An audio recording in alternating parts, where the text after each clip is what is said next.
बिस्मिल्लाहिर्रहमानिर्रहीम। अस्सलाम वालेकुम प्यारे बच्चों, आज हमने पेज नंबर 20 के नेक्स्ट 4 लाइंस की रीडिंग करनी है।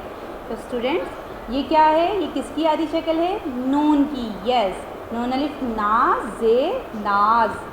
इसी तरह नून अलिफ ना काफ नाग, नून अलिफ ना गाफ नाग, नून अलिफ ना मीम नाम, नून अलिफ नाम नून नान, ते अलिफ ता लाम अलिफ ला ताला, जीम अलिफ जा लाम अलिफ ला जाला, काफ अलिफ का लाम अलिफ ला काला, मीम अलिफ मा लाम अलिफ ला माला, अलिफ मद आ नून अलिफ ना आना, जीम अलिफ जा नून अलिफ ना जाना, नून अलिफ ना नाना, पे अलिफ पा काफ पाक, बे अलिफ बा जे बाज पाक बाज, अलिफ मद आ पे आप, काफ अलिफ का नून अलिफ ना मीम नाम आपका नाम, काफ अलिफ का लाम अलिफ ला काला, नून अलिफ ना गाफ नाग काला नाग, मीम अलिफ मार रे मार काला नाग मार, दाल अलिफ दार रे अलिफ रा